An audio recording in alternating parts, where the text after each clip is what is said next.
একের পর এক শোরুম দোকান উদ্বোধন বাতিল হচ্ছে নায়িকা মডেলদের। অভিনেত্রী মেহজাবিন চৌধুরী ও কণ্ঠশিল্পী পর্ষিও এবার দোকান উদ্বোধন করতে পারেননি। নানানভাবে আলোচিত চিত্রনায়িকা পরিমণিও।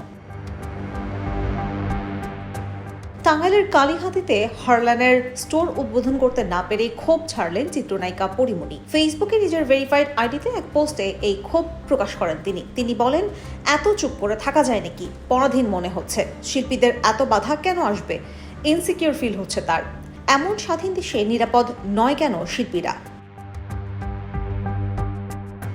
সহকর্মীদের উদাহরণ দিয়ে পরিমণি বলেন, মেহজাবিন চৌধুরী পড়শি এর আগে এমন হেনস্থার শিকার হয়েছেন। ধর্মের দোহাই দিয়ে কি প্রমাণ করতে চলেছেন তারা? আক্ষেপ করে তিনি বলেন, কি বলার আছে আর? এদেশে সিনেমা বিনোদন সব বন্ধ করে দেয়া হোক তাহলে।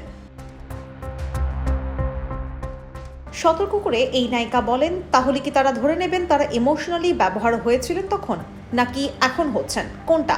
এই দায়ভার কিন্তু সবার নিতে হবে। এর আগে টাঙ্গাইলের কালীহাতিতে তার এই আগমন ঘিরে বিপরীতমুখী অবস্থান নেয় স্থানীয়রা। পরিমণির এই সফরকে ঠেকাতে প্রস্তুতি নেন তারা। পরে স্থানীয়দের চাপের মুখে হারলান স্টোরটির এলেঙ্গার শোরুমের মালিক মীর মাসুদ রানা উদ্বোধনী অনুষ্ঠানটি স্থগিত করেন।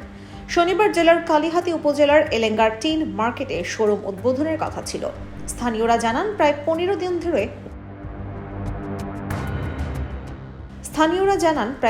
দিন ধরে এলেঙ্গায় টিন মার্কেটে হারলান স্টোরের শোরুমের উদ্বোধনী অনুষ্ঠানে চিত্রনায়িকা পরিমণি উপস্থিত থাকার বিষয়টি জানিয়ে কর্তৃপক্ষ মাইকিং করে আসছিল। পরে স্থানীয়রা কয়েক দফায় বৈঠক করে অনুষ্ঠানে পরিমণির আগমন ঠেকানোর সিদ্ধান্ত নেন।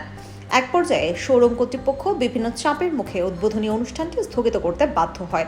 কালীহাতি থানার ওসি মোহাম্মদ আবুল কালাম ভুইয়া জানান, স্থানীয়রা প্রতিবাদ করায় কর্তৃপক্ষ উদ্বোধনী অনুষ্ঠানটি স্থগিত করেছেন।